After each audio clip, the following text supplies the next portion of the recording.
Hello guys, Assalamualaikum. Welcome back to the segment. Nama aku Hafiz dan kepada siapa yang masih belum subscribe, aku harap korang boleh tekan butang subscribe, dan kepada siapa yang dah subscribe, thank you so much guys for subscribing. So guys, malam ni Markas Puaka on the go sekali lagi dengan satu kisah yang menarik yang dihantar oleh seseorang yang ingin nama beliau dirahsiakan. Okay guys, tanpa membuang masa, jom kita dengarkan kisah daripada beliau.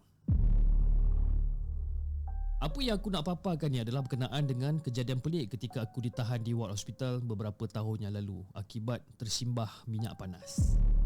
Dan itulah kali pertama yang aku ditahan di ward ni.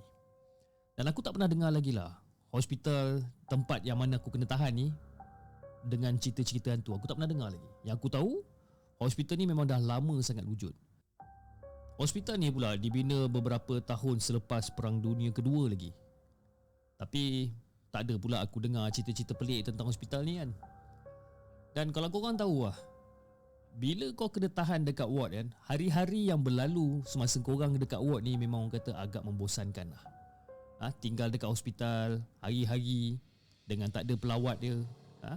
Jadi apa yang aku buat, aku surf internet. Aku pakailah orang kata internet dekat hospital tu. Aku surf internet menggunakan aku punya tablet. Tapi baru je nak layan, tak sampai setengah jam dekat internet ni, mata aku ni macam mengantuk sangat. Jadi kesudahannya aku terlelap. Dan kebanyakannya masa siang memang aku habiskan dengan waktu tidur je lah. Jadi bila siang dipenuhi dengan aktiviti tidur, malam dia tu memang aku susah nak tahu kata nak pejamkan mata. Dan ketika ni lah aku akan merayau di sepanjang ward sebenarnya. Dan ada kalanya memang aku akan berborak dengan 2-3 orang nurse yang bertugas kan. Jadi ada masa dia je pula aku macam minta izin untuk keluar lah sekejap daripada ward kan. Aku nak hirup udara segar kat luar. Duk asyik terperuk je dekat dalam ward, dekat tingkat 3 pula tu kan. Sekali-sekala aku nak lah juga turun kan, hilangkan rasa bosan. Jadi nak dijadikan cerita ni Fiz, pada hari ketiga dekat ward ni, ketika tu jam dekat dinding dah tunjuk lebih kurang dah pukul 3 pagi tau. Dan aku keluar daripada ward aku ni. Aku keluar daripada ward aku ni dan aku tanya ataupun aku minta izin dekat jururawat ni untuk turun sebentar lah. Sebabkan apa? Aku nak beli air dekat vending machine. Aku dahaga sangat masa ni. Tapi itu adalah sebenarnya alasan untuk aku keluar sekejap je pun kan. Tapi mungkin sebabkan nurse-nurse ni macam kesian sangat agaknya, tengok keadaan aku ni macam bosan tak tahu nak buat apa, jadi diorang ni pun benarkanlah aku pergi. Tapi sekejap je lah kan. Diorang kata, Cik kalau nak turun boleh, tapi jangan lama-lama lah kan. Takut ada guard ronda-ronda kat bahagian bawah dan sebagainya. Nanti kan apa pula kata guard, dia cakap kan. Jadi aku pun okey lah, aku pun yakan je lah. Daripada aku tak boleh nak keluar, baiklah aku setuju je lah dengan apa yang diorang cakapkan ni. Jadi aku pun nak keluar. Dan masa aku berada dekat pintu ward ni, aku tengok dekat celah-celah cermin pintu ni, aku nampak macam ada seseorang tengah mencangkung tepi longkang dekat bangunan yang terpisah daripada blok aku ni. Siapa pula yang mencangkung 3 pagi ni kan? Pukul 3 pagi tu bis. Pukul 3 pagi ada orang duduk mencangkung tepi longkang. Tapi masa tu aku macam fikir positif je lah kan? Mungkin dia ni dah bosan sangat macam aku agaknya kan. Jadi macam okey lah. Jadi aku keluar daripada ward. Aku nak turun lah ke bawah, tapi aku tak nak pakai lift. Aku turun pakai anak tangga. Satu persatu aku turun pakai anak tangga ni. Jadi sepanjang aku turun anak tangga ni, mataku tak terlepas tau daripada perhatikan perempuan tu tadi. Sebab apa? Sebab masa aku turun tangga tu, daripada cermin dekat tangga tu pun aku boleh tengok dekat bahagian luar yang perempuan tu masih duduk mencangkung lagi kat situ. Aku macam, apa benda pula ni kan? Aku tengok je betul-betul. Dan sepatutnya kalau daripada tangga tu aku memang boleh orang kata mampu tengok perempuan tu dengan jelas lah. Tapi apa yang memuskilkan aku adalah sepanjang aku turun anak tangga ni, kadang-kadang aku nampak perempuan tu, kadang-kadang aku tak nampak perempuan tu.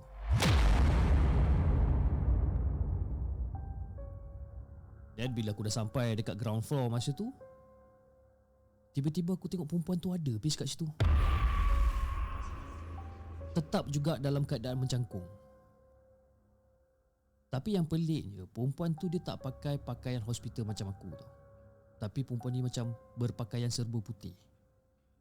Dan sepanjang aku berjalan menuju ke vending machine tu, Aku punya mata ni Fiz tak lepas-lepas perhatikan dia, tengok je dia.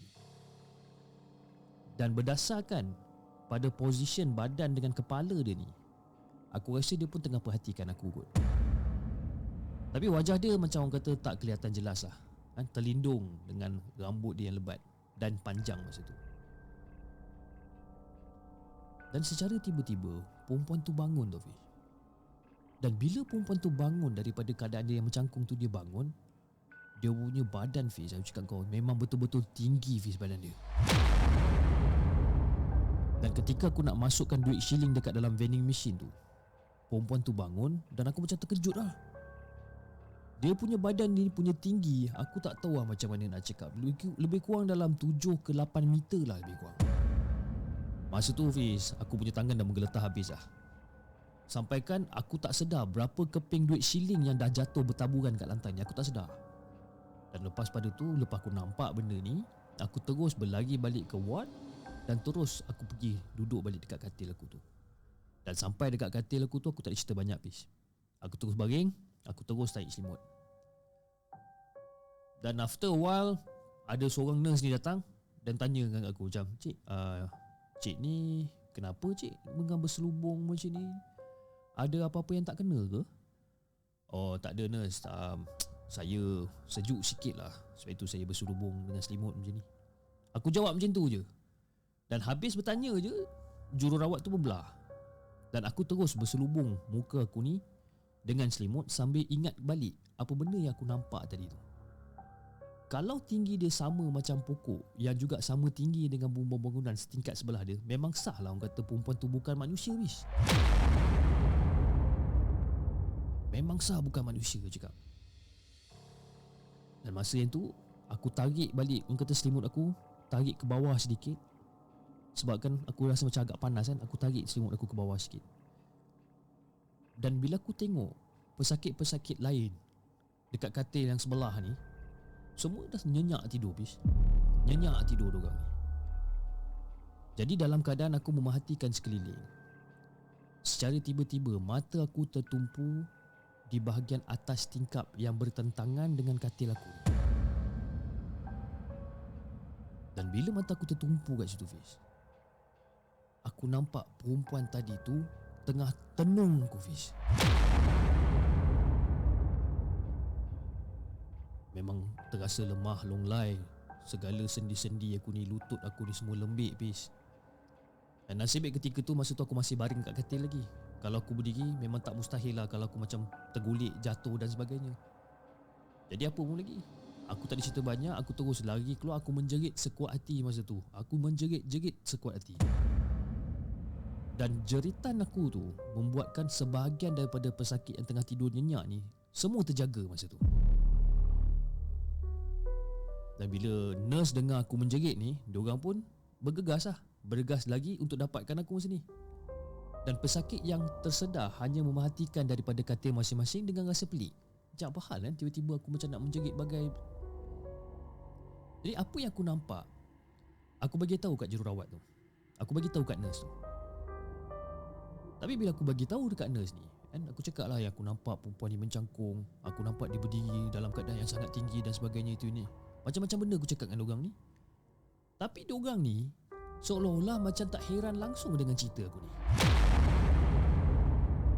Aku siap cakap kat diorang ni, nurse, saya tak bohong nurse, saya tak bohong. Ini cerita betul apa benda yang saya nampak tadi. Diorang buat dek je Fiz.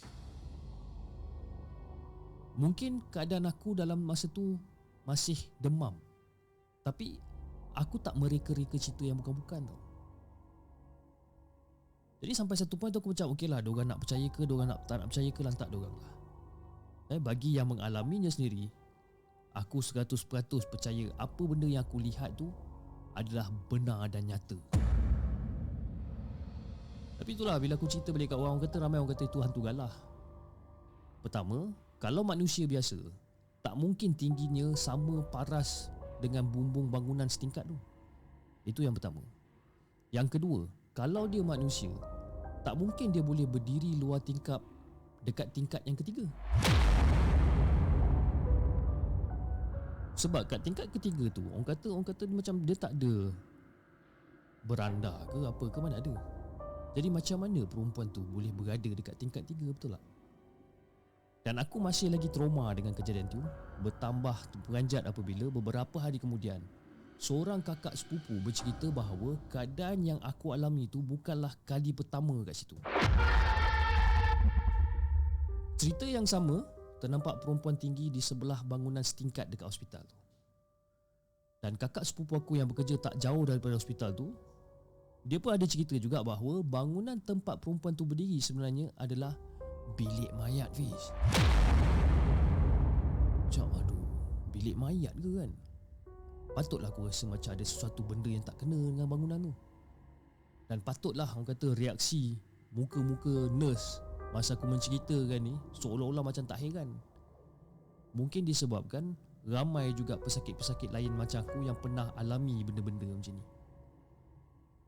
Mungkin ramai pesakit dekat hospital tu tak tahu pun yang blok G yang terpisah daripada blok lain merupakan bilik mayat.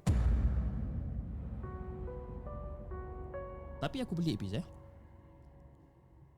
kenapa tak ada signboard yang mengatakan itu adalah blok yang menempatkan bilik mayat? Itu yang aku pelik.